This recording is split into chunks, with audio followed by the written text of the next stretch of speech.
The headlines tonight on this Halloween spooktacular Dateline 2018. In the last pre-Brexit budget, before the beginning of the biannual Brexit bounce, Councillor Philip Hammond pronounced his strategy proposing tiny wee houses. US President Donald Trump has been sending actual bombs to his many critics this week. Oh, sorry, hang on. Apparently he used an intermediary. Are you sure? Yes. So 1 degree from separation from that nutter. So that's fine. That's normal. Panic over there. Brexit is all going to plan, except, of course, for the simplest of conundrums, like a Sun Sudoku on the bus, a spot the difference on the back of the Beano, doing up Velcro laces. It'll probably be fixed by the end of the show, but we're covering it anyway, the British border in Ireland. And of course, don't forget, it's Halloween! Isn't there supposed to be, like, some graphics or something for that? Nope. No, because Halloween isn't a thing, James. Unless you're a child. Not quite. This is Dateline 2018. Deal with it.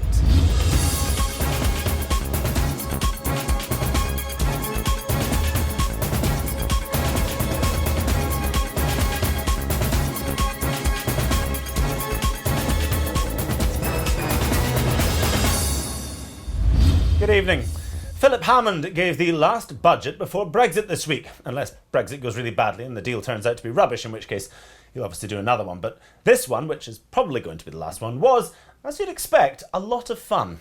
Chancellor Philip Hammond is a famously dull and dislikable man, but we, and everyone in the media, are agreed that his speech this week was hilarious, showing a whole new side to the Chancellor.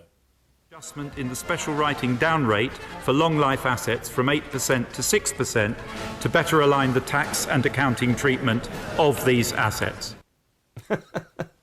These assets. Well, over to James now, who I think is joined by the Chancellor as we speak. Thanks, Jack. That's correct. Now, Brexit obviously played a big part in this week's budget speech, but so too did housing. Philip Hammond joins us now from Alnwick, where he's just about to announce his controversial solution to the housing crisis. I must be reading this wrong. Tiny wee houses. Thank you for coming on today's programme, Chancellor. Hang on. Surely those aren't for people to live in, are they? Well, the question here is one of balance as we go forward. No. The question here is one of, those houses you're standing in front of are too small for any normal person to live in. Chancellor, they're tiny. They're like little hobbit houses, you mental. So you opened this question by asking me to justify the fact that it would now take longer than my predecessor said to get the deficit down to zero. Are you high, Hammond? I didn't ask anything about deficit. The little houses you're in front of, they don't even come up to your shoulders. Well, first of all, this measure is going to help about 1 million first-time buyers. Of Wendy houses? Don't get me wrong, if I was an 8-year-old, they'd be pretty great, but I'm a grown-up. Come on, Chancellor. You've messed up a bit here, admit it. You've spinal tapped the inches and feet. Well, whenever you introduce a change, I mean, clearly there will always be people who say, well, I wish my house was big enough to stand up in? But I'm focused on trying to help the millions of young people who, frankly, have been feeling that their chances of getting on the housing ladder were very distant. Chancellor, and I hope we've brought... Shut up. Chancellor of the Exchequer, Philip Hammond, thank you, apparently.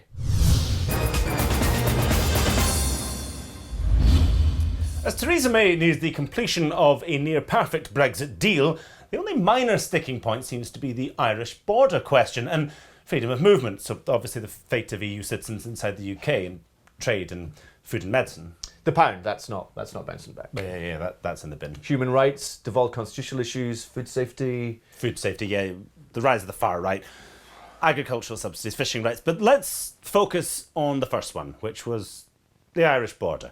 Colette Coleman has more.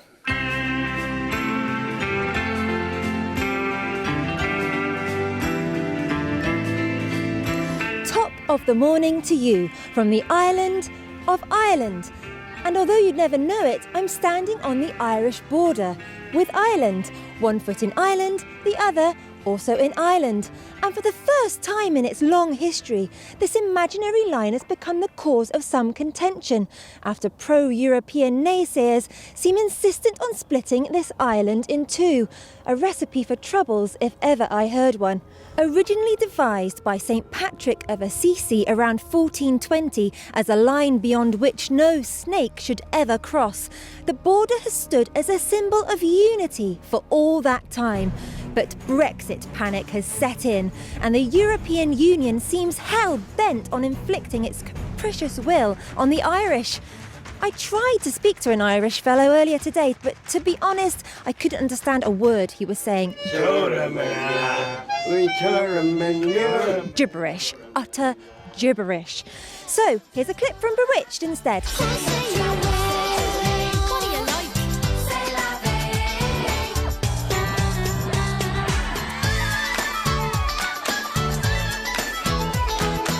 Ireland, will they ever learn?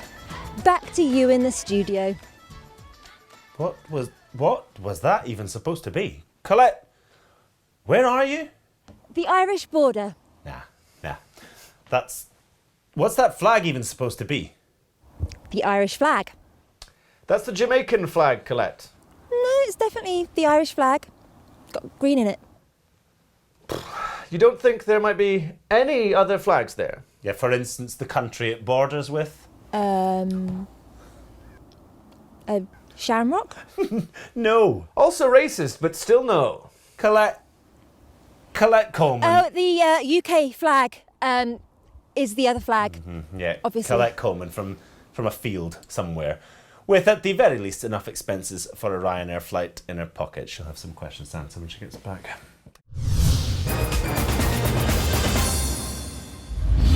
Across the Atlantic now, where the midterm elections are approaching, this last week has seen a spate of bomb scares throughout the United States, the motivation for which is unknown. Over a dozen potential explosives have been sent to critics of the president. The series of parcel bombs sent to high-profile Democrats or critics of President Donald Trump. To CNN and prominent critics of the president. President Trump has often called the media fake news and the enemy of the people. The targets are mainly prominent Democrats as well as CNN. Okay, the motivation may be a bit clearer than we first implied, but President Trump has definitely done nothing to encourage this kind of behavior. I love the old days. You know what they used to do to guys like that when they were in a place like this? They'd be carried out on a stretcher, folks. If she gets to pick her judges, nothing you can do, folks. Although the Second Amendment people, maybe there is, I don't know. A few days ago, I called the fake news the enemy of the people, and they are. They are the enemy of the people. Knock the crap out of them, would you? Seriously. Okay? Just knock the hell. I promise you, I will pay for the legal fees, I promise. Okay, maybe he has. It does look a bit like he's inciting violence against journalists and political opponents, but to find out whether this is the case, I'll hand you over to Jack. Yes, James, I'm joined on the line now from Washington, D.C. by President Trump's Chief of Staff, Buck Flexington. Good afternoon, Mr. Flexington. In light of these domestic terrorist atrocities, is it perhaps about time that President Trump reined in the rhetoric? Well, there's been a lot of things said about Donald Trump these past few weeks after some of his biggest fans tried to kill some of his biggest critics. But I think what we all need to remember here when we're judging the president's character is that he's very good friends with the black man. The black man? Elton John. That's the Rocket Man. Jay-Z. Donald Trump is not friends with Jay-Z. Jay-Z is very much on the record as hating Donald Trump. No. You know the one I mean, with the probably a runner or a rapper. If they can't run, they rap. I can't believe I'm actually helping you on this. You mean Kanye West? That's who you're talking about. Ah, that's the guy. Smart guy. Married to Rose Mary West. A fine woman. Makes a fine key lime pie. No, that's Fred West. Different guy. No, that's the guy. Fred West. Good friend of the president. Great family man. Knows how to handle kids. Look, we've gone horribly off topic here, Mr. Flexington. The president's black friend aside, isn't his rhetoric arguably fueling the rise in domestic hate crimes? Well, look, as the president's good friend Kanye West famously said the night before he was assassinated, I have a dream. Do you know what the dream was? Nope, that's a black man's dream. Buck Flexington, the US White House Chief of Staff, I'd say it was unbelievable, but well, then you remember who his boss is.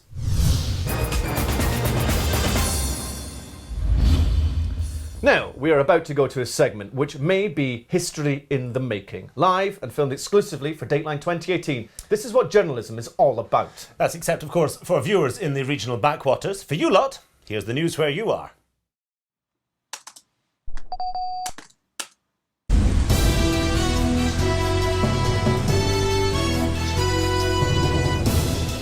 Hello, hello. Tonight on Dateline Scotland, in a devastating blow for the Nationalists, top former Nat, slippery Jim Sillars, brands Sturgeon's centrepiece speech at conference dull as ditchwater. First Minister Nicola Sturgeon gives a speech about Brexit, embarrassing herself in the process when her critics reminded her that Brexit is not a devolved issue and that she needs to stop going on and on about independence. What about education and health and all that?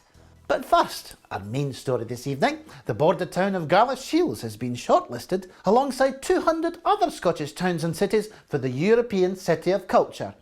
Our reporter Sandy Tuxvig has more. Galashiels! For so many, just a small town with a giant Tesco next to, I've got this, next to a giant Asda. But it is so much more. For instance, there's also a Matalan and a one-way system even the residents can't get their heads around. But there is a secret history hidden in the pavements of Galashiels. Follow me.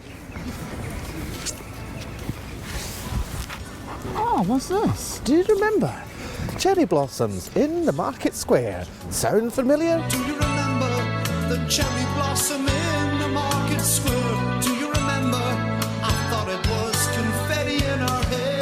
That's right, it's Kaylee by Marillion. Kaylee, is it too late to say I'm sorry? And Kaylee, could we get it together again? This is Sandy Tuxvig for Daylight Scotland in Galashiels. And that's just about all we've got time for tonight. But before we hand you back on this Halloween night, I've got a spooky treat for all you ghouls. So yeah, it was a lot of fun. It was easy to do. The kids all got together and did it. It was fairly safe. Didn't a few sharp knives. It was good. Yeah, I mean they stabbed it a bit in the back, but no. All in all, I've never done one of these before. It was good fun. Yeah, it's all right. But are you American? No. Well, why are you making pumpkin lanterns? But like I said, it was fun. Did it with the kids. In this country, we make turnip lanterns, and that is, of course, the kind that I've made. When was the last time you made a? I've made a turnip lantern. It's a nightmare. Yeah, I've made one this year. Here it is, and as you can see, it's vastly superior to this amateur offering. You've had a bit of trouble there with that one, haven't you? Nope, smooth sailing from start to finish. Right, well, you know, by all means tweet in about which one you prefer. Jack's, I'll give you, it's more horrifying. Or this... Classic, it's the traditional one. Happy Halloween, everyone. Happy Halloween.